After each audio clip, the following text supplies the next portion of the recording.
En mi opinión, las conclusiones son positivas en la medida en que avanza hacia un proceso donde voy a manifestar que ha habido una situación generalizada de abuso por parte de las administraciones públicas españolas respecto al personal temporal. De momento todavía nos movemos en un ambiente de bastante expectación y mucha cautela, porque al final las conclusiones no dejan de ser más que el pronunciamiento de la abogada general, no es la sentencia del Tribunal de Justicia de la Unión Europea, pero sí que es cierto que ya nos da una cierta base para poder trabajar. Son positivas porque establece que los procesos selectivos no son un mecanismo adecuado de combatir el fraude, son positivas porque establece que se aplica la directiva a los trabajadores interinos de larga duración, no solo a aquellos que han encadenado contratos temporales, y también es positiva porque establece que en España no existe una sanción efectiva ni real frente al abuso y que la misma habrá de adoptarse y de ponerse en marcha. Otra cosa es determinar cuál es esa sanción efectiva, que puede ser una indemnización, puede ser la fijeza, puede ser un concurso restringido, puede ser un concurso de méritos o cualquier otra que permita una cierta estabilidad en el empleo público.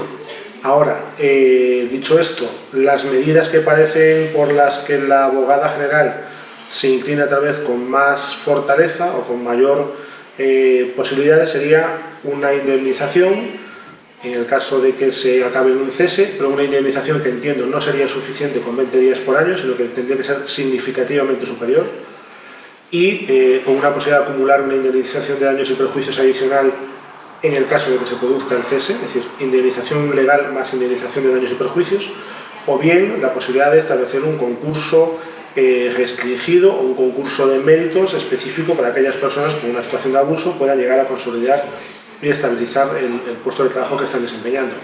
Todo esto sin olvidar la figura del indefinido no fijo, que por lo menos en el sector del personal laboral sigue cobrando mucha fuerza y cada vez tiene una jurisprudencia del Tribunal Supremo más consolidada, más fuerte y que le da una protección mucho más grande frente a cualquier posibilidad de ser cesado en un proceso selectivo o en un concurso de traslados. Nos ha llamado la atención también porque ya tengamos demasiada confianza en la sentencia europea y lo primero que ha dicho usted ha sido el TJUE no va a dictar un fallo condenatorio. A lo mejor esperamos demasiado de esa sentencia y no es exactamente el resultado que queremos. Yo creo que hay que, por así decirlo, ser conscientes de cuál es el límite que tiene el Tribunal de Justicia de la Unión Europea. El Tribunal de Justicia va a establecer un fallo donde lo que va a poner de manifiesto es si una determinada política, en este caso pues la contratación de personal temporal en el ámbito de los servicios de salud y en el ámbito de la administración pública con personal funcionario, pues unas determinadas circunstancias de un caso muy concreto se ajustan a la directiva comunitaria o no.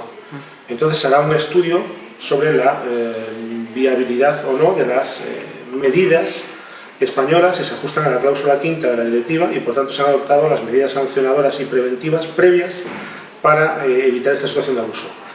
Verificada esa situación, lo que dirá es si la normativa española tiene medidas frente al abuso o no, y por tanto dirá que en España esas medidas existen o no, pero no va a establecer un fallo condenatorio en el sentido clásico que nosotros entendemos, sino que se limitará a establecer la adecuación a la directiva de la normativa española y a partir de ahí será el tribunal o el juzgado español, concretamente, el que esté conociendo cada caso en concreto, no en general, sino cada caso en concreto, el que tendrá que determinar si en el caso que se le pone delante hay una situación de abuso, que a lo mejor no es el mismo caso que fue Europa. Verificada la situación de fraude y abuso, ¿cuál es la consecuencia jurídica, es decir, cuál es la sanción que debe llevar aparejada? Esa sanción, en unos casos, podrá ser la fijeza por las circunstancias del supuesto de hecho. En otros casos puede que la sanción sea una indemnización, en otros casos puede que sea de hecho un proceso de consolidación de empleo, en unos casos puede que esa indemnización sea de 20 días, en otros de 45, en otros de 45 incluso una indemnización adicional de daños y perjuicios. Pero va a depender de cada caso en concreto. No podemos dar como respuesta general frente a una situación de abuso la fijeza, porque cada caso en concreto va a ser analizado por un juez nacional distinto y determinará si en esa situación en concreto que se le ha expuesto hay un abuso y si el abuso es merecedor de la sanción máxima que puede ser la fijeza o de otras sanciones intermedias en función de la situación que se haya producido. De todos modos, hay que ser conscientes también de que como la respuesta va a venir del derecho nacional, es decir, va a venir de los jueces nacionales aplicando la normativa española, la Constitución española prohíbe taxativamente que nadie pueda acceder a un puesto fijo sin haber superado un proceso selectivo.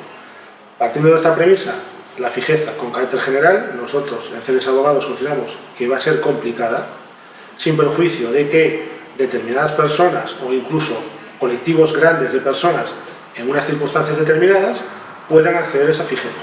Ahora, como solución general para el colectivo de 700.000 trabajadores temporales en España, nosotros lo vemos bastante lejano. Dentro de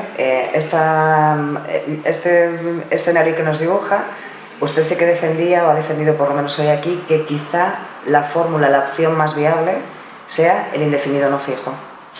Esta fue una posibilidad que abrió el Tribunal de Justicia de la Unión Europea, es decir, ya existe en España desde hace mucho tiempo la figura del indefinido no fijo, pero exclusivamente para personal laboral. El Tribunal de Justicia de la Unión Europea, en las sentencias de 14 de septiembre de 2016, de los asuntos Pérez López, Martínez Aldés y Castrejana López, extendió esta posibilidad al ámbito de la jurisdicción contenciosa administrativa, es decir, personal estatutario y personal funcionario. Ese criterio del Tribunal de Justicia de momento ha sido desechado por parte del Tribunal Supremo, que considera que es una medida suficiente transformar al estatutario o funcionario temporal en un estatutario funcionario interino, en plaza vacante. Bien, las conclusiones de la abogada Julián Cocot han dicho que eso no es suficiente, que eso es perpetuar la precariedad. Partiendo de esta base, si ser interino es perpetuar la precariedad, entendemos que la jurisprudencia del Supremo, aparte la abogada general lo dice especialmente, es decir, sería mantener una situación de fraude, perpetuarla, no sería una solución adecuada. La jurisprudencia del Supremo en teoría debería revisarse y a partir de ahí se abre el abanico de otras medidas que se puedan adoptar frente a la situación de abuso. ¿Puede ser la fijeza? Nosotros que creemos que con carácter general no, con carácter particular sí, habrá bastantes casos donde pueda ser, otros no. Y a partir de ahí, ¿cuál podría ser la solución más óptima o tal vez más lógica para el resto de supuestos que no puedan ser fijeza? El indefinido no fijo. Porque la protección que a día de hoy tiene un indefinido no fijo con la jurisprudencia del orden social es muy elevada. No puede ser cesado en concurso, no puede ser cesado por funcionario, no puede ser cesado sin conocer previamente que su plaza ha sido convocada, no puede ser cesado si la plaza que precisamente él está ocupando es la que se ha cubierto y no otra, y aún así tiene derecho a indemnización, aunque se hayan cumplido todos estos requisitos, pues una indemnización como mínimo de 20 días para el trabajador.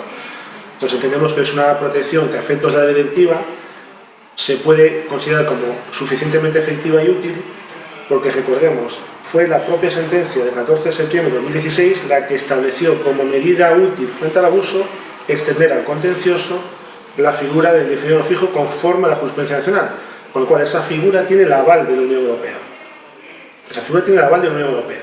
Entonces, a partir de ahí, ya te están abriendo una puerta para que si no declares indefinido en los términos exactos del orden social, pues que en el contencioso se pueda dar una asimilación o una figura asimilada en cuanto a protección, por lo menos, aunque no se haya bien definido, una protección asimilada al indefinido de la jurisdicción social. Tampoco es la panacea porque hemos visto que tiene sus límites y sus riesgos, ¿no? Tiene límites, pero desde luego es un paso significativo respecto a mantenerse en una situación de temporalidad o interinidad. De todos modos, el indefinido fijo cada día se sigue construyendo y cada día tiene más derechos reconocidos. Esta semana hemos conocido una sentencia que hemos llevado a nuestro despacho, pues que reconoce la carrera profesional a todo el personal en situación de temporalidad, porque es una condición de trabajo. Entonces, bueno, los indefinidos tienen derecho a la carrera profesional, tienen derecho a participar en procesos de concurso de traslados, porque ya hay sentencias que lo están diciendo. Hay una muy reciente del Tribunal Superior de Justicia de Asturias que les reconoce incluso el derecho a la excedencia. Bueno, es una protección que se le está dando al indefinido fijo precisamente porque es indefinido fijo, que no se le está dando al temporal, porque el interino ni siquiera tiene derecho a indemnización siendo laboral. Bueno, hay indemnización, hay protección, hay muchas condiciones de trabajo que se le están aplicando y al mismo tiempo hay que ser realistas, es decir, la posibilidad de ser cesado a día de hoy como indefinido fijo no son tan sencillas. Hemos hablado de demandas, que también está en la mente de todos los trabajadores en esta situación. ¿Cuál es su postura? ¿Quién debemos demandar y quién debe hacerlo? Yo creo que todas aquellas personas que consideren que están en una situación de abuso deberían acudir en primer paso a un abogado especializado realmente en función pública y asesorarse sobre si hay una situación de abuso o no, es decir, gente que tenga experiencia en la materia. Verificado que hay situación de abuso, habrá que ver cuál es la situación que tiene actualmente en su administración. Si eres laboral, yo te recomendaría que iniciases el proceso ya, haya oposición en ciernes o no, porque la protección que vas a tener como indefinido no fijo, o incluso pudiendo pedir la fijeza en los supuestos que se pueda pedir, va a ser muchísimo más elevada que mantenerte como contrato por obra o como trabajador interino. Si eres estatutario o funcionario, habrá que ver tu caso, pero en función de cómo esté la situación de tu puesto de trabajo, te puede interesar también empezar ahora. Lo digo porque así te puedes acoger a la garantía de indemnidad, que es que si te cesan en un futuro relativamente próximo como consecuencia del proceso selectivo, Tú puedes alegar que ese cese se deriva del hecho de haber presentado una reclamación o una demanda judicial frente a esa situación de abuso.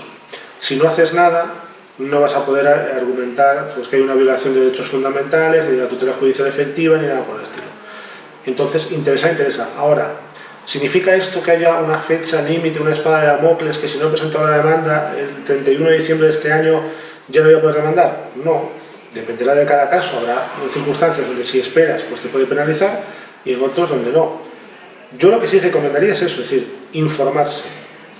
Informarse no por grupos de WhatsApp, ni por redes sociales, ni en grupos de Facebook.